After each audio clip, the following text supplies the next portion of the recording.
So hey guys welcome back to my channel. तो दोस्तों, जैसा कि हमने मार्शल मास्टर के पिछले एपिसोड में देखा था कि चैन साओ का टेस्ट लेने के लिए पिल पेवेलियन के सबसे हाई रैंकिंग अल्केस्निक आते हैं और वो टेस्ट में चैन चाओ को किंग होंग पिल बनाने के लिए कहते हैं। एक बहुत ही ज़्यादा डिफिकल्ट पिल है, मगर चैन साओ कहता है इसके लिए कॉन्फिडेंट राजी हो जाता है। सबसे पहले वो पिल बनाने के लिए सभी बॉक्सेस में सबसे पावरफुल हर्बल्स चुनता है और फिर अपने मैजिक से एक कर्ल्ड पोट निकालता है, जिसके अंदर सभी हर्बल्स को डालने के बाद वो ब्लू फ्लेम्स को इग्नोर करता है, मगर इतने से वो रुकने वाला नहीं था। इसके बाद वो ब्लू लोटस फ्लेम को समन करता है, जिसको देखकर वहां पर सभी लोग काफी ज्यादा हैरान हो जाते हैं। और अभी आगे दोस्तों, आज के एपिसोड में हम शुरुआत हमें दिखाया गया था कि चेनसो को मेडिसन किंग टेस्ट चालू हो गया था, जिसको डन डपेल पवेलियन के मास्टर एल्डर जियाओ और एंड्र वांग जज कर रहे थे, मगर उनके अलावा यहाँ पर और भी कई सारे लोग थे।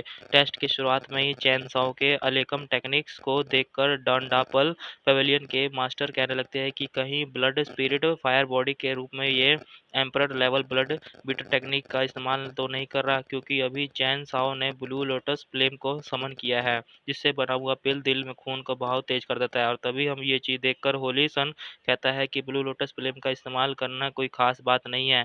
आज के ज़माने में फ्लेम कंट्रोल का कोई महत्व नहीं है। लेकिन अब चैन साओ एक ब्लू लोटस फ्लेम को समन करने के बाद दोबारा से वही टेक्निक रिपीट कर रहा था, जिसको देखकर होली सन के तो होश उड़ जाते हैं। और इधर हम देखते हैं कि चैन साओ ने 10 से ज़्यादा ब्लू लोटस फ्लेम को समन किया था। उन सभी की एनर्जी फुल कंट्रोल में कल्यूटेशन पार्ट्स के अंदर द्वारा भेजी जा रही थी, जिसके देखकर उसे एल्डर बांग की पूरी तरह शॉर्ट हो जाते हैं और शॉक्ड होने के बाद कहते हैं कि 9 फ्लेम्स पकौड़ा टेक्निक है, मगर डरो मत। पिल विलन के इसको बताते हैं कि तुम गलत हो। वो 9 फ्लेम्स पकौड़ा टेक्निक नहीं है, बल्कि एक प्राचीन फ्लेम कंट्रोलिंग टेक्निक है, जिसका असली नाम थाओ फ्लेम डाइवर्जन टेक्निक है। तुम लोग जरा उस फॉर्मेशन के अंदर ध्यान से देखो।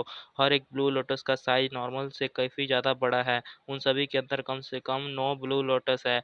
जैसा कि तुम सब देख सकते हो कि यह एक मून सॉफ्ट फॉर्मेशन है।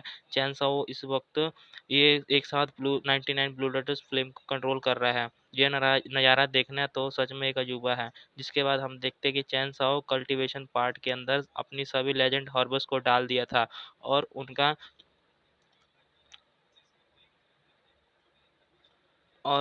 हर एक जो कंट्रोल करने वाले थे वो उससे वेट कर रहे होते हैं।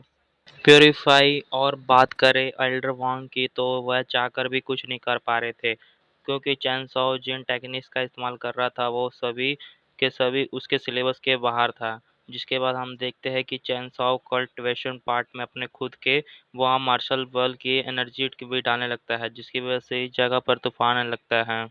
डन डाओ पिल वेवेलियन के मास्टर जो कि ये चीज़ देखकर निराश हो जाते हैं, वही बात करें होली सन की, ये चीज़ देखकर जोर-जोर से हँसने लगता है, क्योंकि चैन साओ का कल्ट पोर्ट अब अनस्टेबल हो चुका था। अब वो कहता है कि एक बार के लिए तो मैं तो सोच रहा था कि शायद हम चैंस और सच में एक जीनियस है।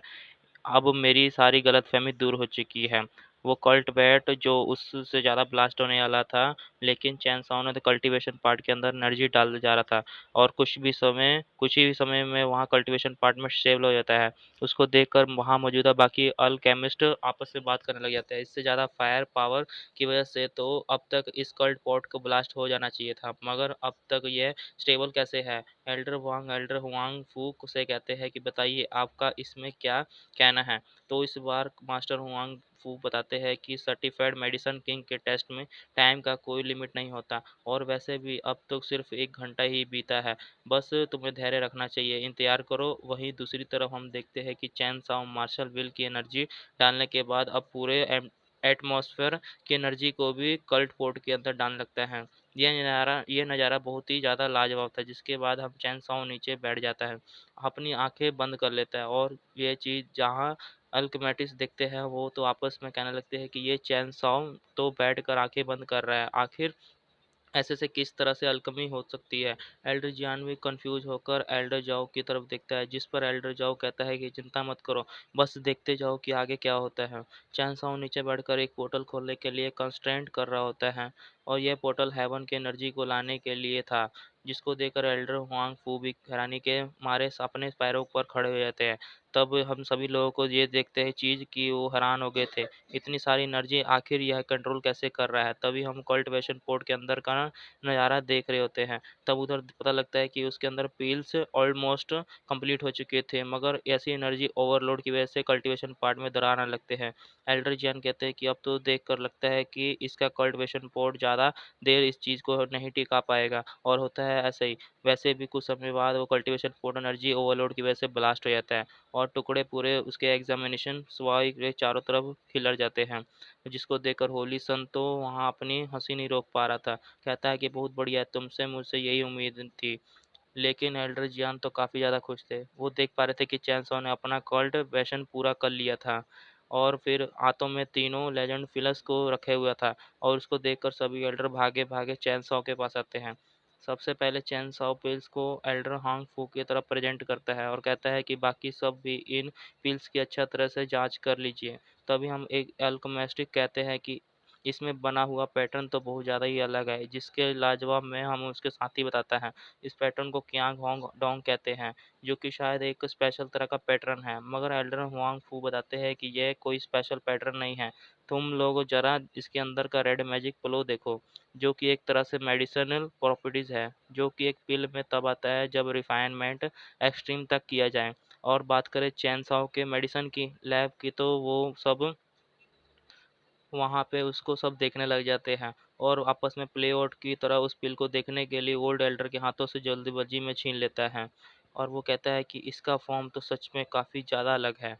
लगता है कि शायद ये चैंस हाउस सच में एक जीनियस है, और अब तक सिर्फ ये बंदा अपने 20 में है। और दोस्तों, इसी के साथ आज का ये एपिसोड यहीं पर ख़त्म हो गया है।